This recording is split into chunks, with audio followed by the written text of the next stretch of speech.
कयूं मता के जानवर इनके डंगियो आ या जानवर इनके जख्मी कयो आ तो फकीर चवण लगो न बादशाह तू वंज भले पर मां अल्लाह जी इबादत न छडींदुस, मां इबादत में मशगूल आहियां।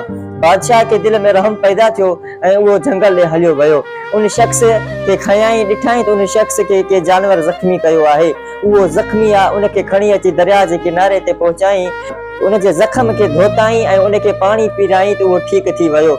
जेडी मल सुबह थी ॾिठाऊं तो बादशाह जी लठ साई थी बीठी हुई ऐं फकीर जी लठ ओड़ी जी ओड़ी सुकल हुई।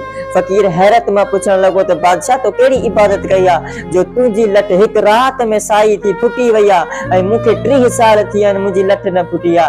तो बादशाह चवण लगो तो इबादत पे कई पंहिंजे कान, तो सजदा पे कया पंहिंजे सिर कान, पर मूं ॿिए जी मदद कई, ॿिए जी भलाई कई, मूं ॿिए जे लाइ वञी उन जो सिर बचायो तो अल्लाह ताला मुख ते राज़ी थी वयो आ। मुंहिंजा दोस्तो इबादत